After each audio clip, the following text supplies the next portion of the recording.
کہ لوگ کیا کہیں گے. آج تو اکثر لوگ گناہ سے بچتے ہیں کہ یار یہ کروں گا تو لوگ کیا, اللہ کے ڈر سے. یا بہت سے لوگ بہت ساری عبادتیں کرتے ہیں اس ڈر سے کہ اگر نہیں کروں گا تو لوگ کیا کہیں گے. لوگوں کے ڈر سے نہ کوئی عبادت کی جائے گی اور نہ کوئی گناہ چھوڑا جائے گا, اللہ کے ڈر سے. ایسا نوجوان اللہ تعالیٰ کے عرش مبارک کے سائے میں ہوگا. یہ جوانی کو عمر کہاں بتائی ہے؟ اللہ کی عبادت میں, کہ اللہ کی بندگی میں, چوری میں, ڈکیتی میں, شراب پینے میں, جوا کھیلنے میں, گالی گلوچ دینے میں, یا کیا کہ جھگڑا لڑائی کرنے میں, لوگوں کا حقوق پر ڈاکے ڈالنے میں. کہ جس اللہ نے یہ جوانی دی ہے اس اللہ کو اس جوانی کے اندر راضی کرنے میں. تو جوانی کے بارے, جوانی کو عمر کے بارے میں, جوانی کے, کیونکہ جوانی میں انسان کے بہکنے کا زیادہ خطرہ ہے. لیکن یہ بات جانے رکھیے گا, جو ایک انسان سے پیچھے ہو چکا, آج اگر اللہ تعالیٰ نے اسے سمجھ دی تو فوراً توبہ, توبہ سے اللہ تعالیٰ سارے گناہوں کو ڈیلیٹ کر دیتا ہے. اور تیسرا جو سوال ہوگا میری ماؤں بہنوں بڑا اہم ہے, وَعَنْ مَالِهِ مِنْ أَيْنَ اكْتَسَبَ وَأَيْنَ أَنْفَقَ. مال کے بارے میں, یہ دھن, یہ دولت, یہ پراپرٹیاں, یہ بینک بیلنس, یہ پلاٹیں, یہ تجارتی مکانات وغیرہ وغیرہ, مال, مال جس کو مال کہا جاتا ہے, چاہے 1 کلو کا گیہوں ہو, چاہے 1 پاؤ کا بیسن ہو, اور چاہے 1 ٹوٹی چپل ہی کیوں نہ ہو, یہ بھی مال ہے کہ نہیں مال ہے. 1 چشمہ کیوں نہ ہو, 1 ٹوپی کیوں نہ ہو, یہ مال ہے.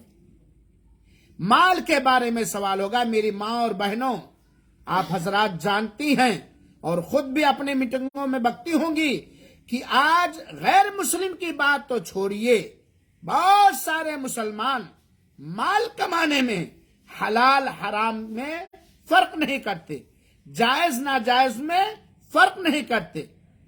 اکثر لوگوں کا یہ حال ہے, اکثر لوگوں کا یہ حال ہے, بڑے بڑے سیدھے سادے لوگوں کا حال ہے, بہت سارے مولویوں کا بھی یہ حال ہے, بہت سارے حضرت جی کا بھی یہ حال ہے, مفتی صاحب کا بھی حال ہے. اللہ تعالیٰ تجھ سے میں فریاد کرتا ہوں اپنے لیے اور اپنی ان بہنوں کے لیے, سارے مسلمانوں کے لیے, اے اللہ تو ہمیں حلال کمانے اور حلال مال سے اپنے بچوں کی پرورش کرنے کی توفیق عطا فرما, اور بچوں کو بھی حلال ہی کمانے کی توفیق عطا فرما. حرام سے بچا, غربت سے بچا مولا, فقر و فاقہ سے بچا مولا, محتاجی سے بچا مولا, اور حرام کمائی سے بچا مولا.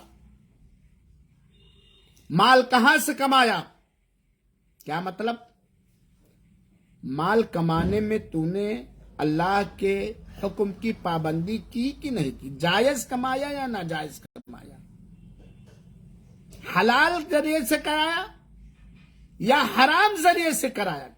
اور ایک بات جانے رکھیے گا میری ماں اور بہنوں, کہ حلال حرام کے بارے میں بہت کم ہی مسلمان ہیں جو باریک مسئلہ نہ جانتے ہوں. موٹے موٹے مسئلے تو سب جانتے ہیں, جانتے کہ نہیں جانتے؟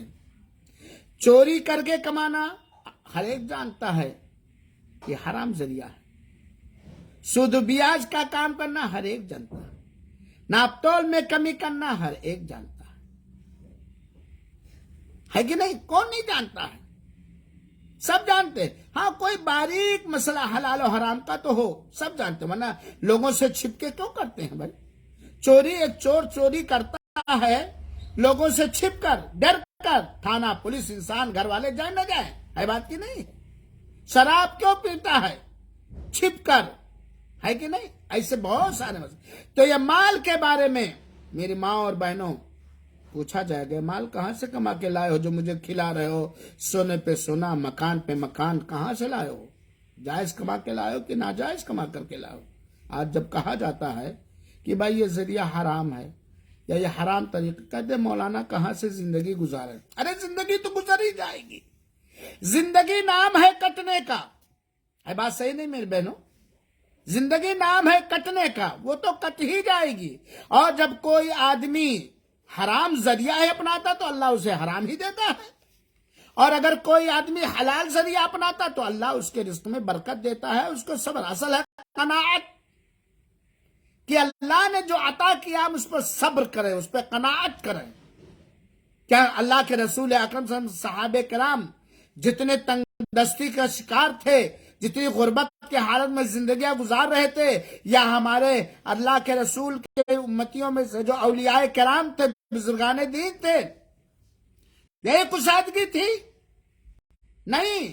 کتنے تنگ، امام بخاری رحمت اللہ علیہ جنہوں نے صحیح بخاری شریف رکھا، میں نے کہا تھا کسی موقع پر گھر میں ہونا چاہیے، سوکھی روٹیاں کھاتے تھے اور بخاری لکھتے تھے، یہاں تک کہ ترغذا نہ ملنے کی وجہ سے آنکھ کی بینائی چلی گئی تھی، اور ماں کی دعا سے ان کی بینائی لوٹ آئی تھی۔ مال کہاں سے کمایا ہے؟ تو کمانے کے بارے میں سوال ہوگا، کیونکہ حرام کمانا یا حرام چیز کھانا یہ اللہ تعالیٰ نے اور اللہ کے رسول نے منع کیا۔ ایک تو کمانے کے بارے میں، سب سے پہلے کمانے کے بارے میں سوال۔ ٹھیک ہے، ایک آدمی نہیں جانتا تھا، آج جان پایا کہ ہم نے حرام ذریعے سے مال کمایا، تو کیا کرے؟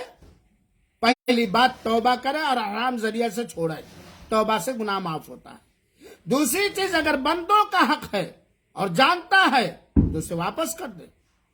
مثال کے طور پر، میں کسی کے گھر گیا، دوست ہمارے چائے لینے چلے گئے، اور ان کی کوئی قیمتی یا غیر قیمتی چیز ٹیبل میں رکھی ہوئی تھی، میں چپکے سے اٹھایا، اپنے صدری کے جیب میں رکھ دیا۔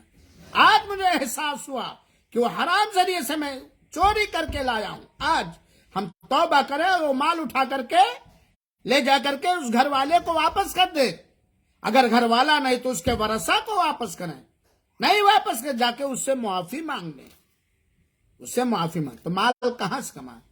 ہماری ماں اور بہنوں اور میری بیٹیوں، خاص طور پر میری اہلیہ، میں مال کبھی بھی لا کر کے تمہارے پاس رکھوں تو تمہاری یہ ذمہ داری، تم مجھ سے پوچھو کہ یہ جائز ذریعے سے کما کے لائے ہو کہ ناجائز ذریعے سے کما کے لائے ہو، اور صاف کہہ دو میں غربت میں رہ لوں گی، میں ایک جوڑے کپڑے میں پوری زندگی گزار لوں گی، میں کبھی بریانی نہیں کھاؤں گی، لیکن مجھے کھلانا آتا، اور ہمارا تو حلال ہی کھلانا ہو، حرام نہ کھلانا۔ تو مال کہاں سے کمایا؟ اسے بھی بات معلوم ہوئی کہ ہمیں دین سیکھنا چاہیے، ہے نا، کتابیں پڑھنی چاہیے، سننا چاہیے، تاکہ ہم جان پائیں کیا حلال ہے کیا حرام ہے بات کہ نہیں۔ وَأَيْنَ أَنفَقَ، یہ مال کہاں خرچ کیا ہے، کس کام میں خرچ کیا، حلال کام میں یا حرام کام میں؟ میرے بہنوں میں کیا بتاؤں آپ لوگوں کو، اتنا ہم لوگوں کا احساس مرتا جا رہا ہے۔ جمعہ کے دن مسجد کے اندر، مسجد میں لگانے کے لیے مطلب ایک طریقہ ایجاد کیا گیا ہے کہ لوگوں کو جو ہو سکے دے دے، وہ پیسہ مسجد میں لگتا ہے۔ یہی مسجد جس میں آپ لوگ جمعہ پڑھنے جاتی ہوں گی، اور مسجد بنانے کا ثواب اللہ تعالیٰ اس کے لیے جنت میں گھر بناتا ہے۔ جیب سے 10 روپے لوگوں کے نہیں نکلتے، گٹکا میں، بیڑی سگریٹ میں، فضول خرچی میں۔ مہمان آ جائیں تو ان کے ہاں یہ دکھانے میں کہ ہم نے اس طرح پکوان پکائے، یہ کھا، ٹھیک ہے، مہمان آئے، طاقت ہے تو اس کی جتنے قدر کرنی چاہیے کریں، لیکن وہ بھی تو ایک حق ہے جو آخرت کے اندر کام آئے گا۔ کہاں خرچ کیا ہے؟ فضول خرچی کیا، شیطانی کام میں خرچ کیا، ناجائز کام میں خرچ کیا، حرام کام میں خرچ کیا، یا اللہ تعالیٰ کو راضی کر دینے والے کام میں خرچ کیا؟ بات صحیح ہے کہ نہیں ہے؟ تو یہ مال کہاں سے کمایا اور کہاں خرچ کیا؟ اگر ہم نے آج تک حرام کمائی میں، حرام کاموں میں خرچ کیا ہے، فضول خرچی میں خرچ کیا ہے، تو ہم اللہ تعالیٰ سے توبہ کریں، اور توبہ سے اللہ تعالیٰ، بڑے خوش نصیب امتی ہم نبی کے، ہمارے نبی بہت ہی عظیم شخص تھے، ہم ان کے امتی ہیں، اور اللہ تعالیٰ نے ہم اور آپ کے لیے توبہ کا دروازہ کھولے ہوا۔ چوتھی چیز جس کے بارے میں سوال ہوگا میری بہنوں، اے بھائی آواز کہاں سے آ رہی ہے؟ آواز کہاں سے آ رہی؟ چوتھی چیز جس کے بارے میں سوال ہوگا کہ علم کے بارے میں، جو دین کی معلومات اور جانکاری جتنی ہے۔ پہلی بات تو اس موقع پر ایک بات اور عرض کروں گا آپ تمام حضرات سے اور جتنے لوگ میری یہ لائیو سن رہے سب سے کہنا چاہوں گا، سب سے پہلی بات ہمارے اوپر واجب و ضروری ہے کہ ہم پرانی معلومات یا لوگوں کو دیکھ کر دین کو نہیں سمجھ سکتے، ہمیں علم حاصل کرنا پڑے گا۔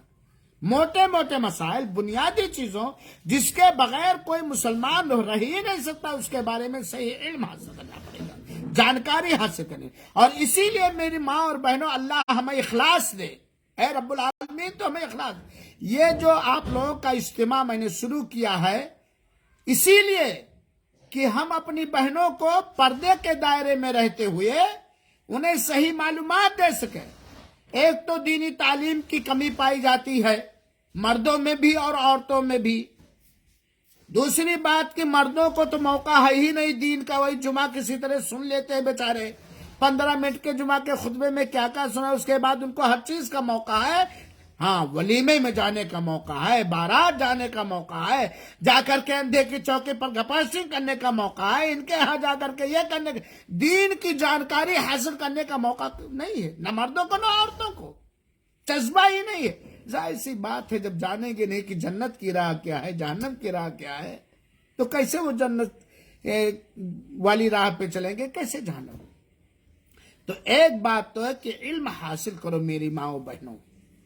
یہ جو اجتماع آپ لوگ کر رہے ہیں یہ ہمیشہ جاری رہے، اور یہ روم تھوڑا تنگ پڑ رہا ہے، اور میں اوپر باقاعدہ ایک روم انشاءاللہ کسی طرح ٹوٹے پھوٹے انداز میں بنا دیتا ہوں، اسی میں انشاءاللہ العزیز آپ لوگوں کا کلاس ہوگا، جیسے بس آپ لوگ آتے ہیں، علم حاصل کرو، کیونکہ سب سے پہلے پیغام جو رب کا آیا ہمارے نبی پر، سب سے پہلا حکم جو آیا ہے، قرآن کی پہلی آیت جو اتری ہے وہ پڑھنے کے بارے میں، اقرا بسم ربک خلق، پڑھنے کے بارے میں۔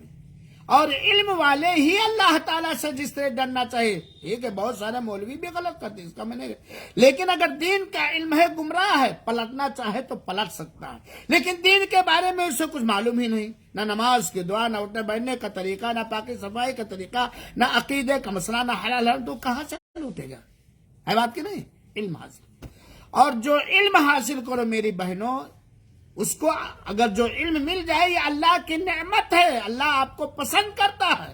اللہ کے رسول نے فرمایا، مَن یُرِدِ اللَّهُ بِهِ خَيْرًا یُفَقِّهُهُ فِی الدِّین، چاہے مرد ہو یا عورت، جس کے بارے میں اللہ بہتر چاہتا ہے، خیر چاہتا ہے، بھلائی چاہتا ہے، اسے دین کی سمجھ اور دین کا علم اور دین کی جانکاری دیتا ہے۔ سوچئے اللہ کتنی بڑی چیز ہے۔ اور جتنا علم مل جائے، دیکھیں علم ملے گا، بعض چیزیں کرنا نفل ہے، بعض چیزیں کرنا سنت ہے، بعض چیزیں کرنا فرض اور واجب ہے، بعض چیزوں سے بچنا فرض اور واجب ہے۔ جو فرض اور واجب ہے یا پلرس آف اسلام ہے، یا پلرس ایمان کے ارکان ہیں، یا اسلام کے، اس پہ فوراً عمل کریں میری بہنوں۔ تو یہ علم کے بارے میں پوچھا جائے گا کہ جو کچھ تمہیں دین کی صحیح، پہلی بات دین کی صحیح معلومات، اور جو معلومات مل گئی تھی کتنا عمل کیا، کتنا، کون آپ لوگوں میں سے یا ہماری قوم کی ساری مسلمان عورتوں میں سے چند وہ لوگ جو بالکل بس ہیں انسان، خاندانی مسلمان، کون نہیں جانتا کہ نماز چھوڑنا حرام اور ناجائز ہے، غیبت کرنا حرام و ناجائز ہے، چغلی کرنا حرام و ناجائز ہے، فلمیں دیکھنا، گانے سننا حرام و ناجائز ہے، پڑوسیوں میں نفرتیں پھیلانا حرام و ناجائز ہے، کسی پہ تہمت لگانا حرام و ناجائز ہے۔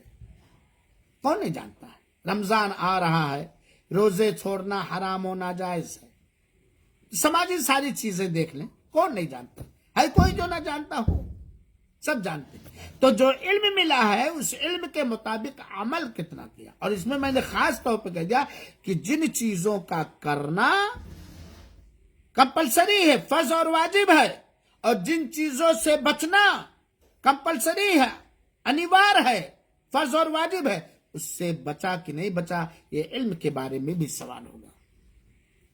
میرے ماں اور بہنوں، ہم اپنے کانوں کے پردوں کو ہٹائیں اور یہ سمجھ لیں کہ بس چند منٹ کے اندر ہمارے سامنے یہ معاملہ پیش ہونے والا، کوئی نہیں جانتا کبھی معاملہ پیش.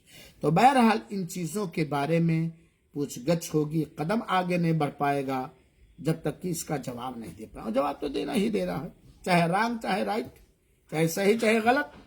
صحیح جواب وہی دے پائے گا جس نے اپنی زندگی کو غنیمت سمجھا، عمر کہاں بتایا، جوانی کس حالت میں گزاری، مال کہاں سے کمایا اور کہاں خرچ کیا.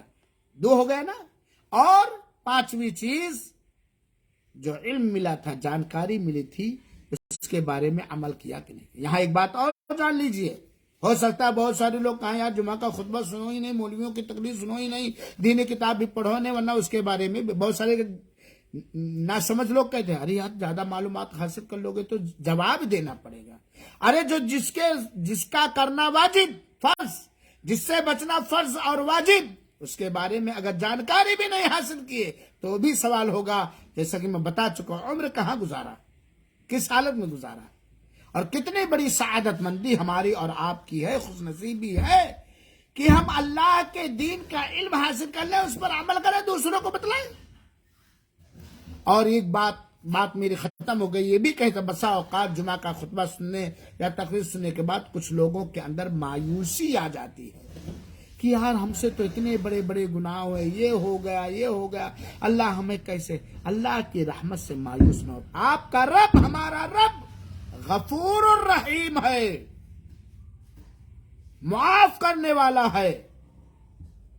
اللہ تعالی نچلے آسمان پر ڈے ڈیلی اترتا ہے، فجر سے پہلے 1 بجے کے بعد سے لے کے فجر سے پہلے تک.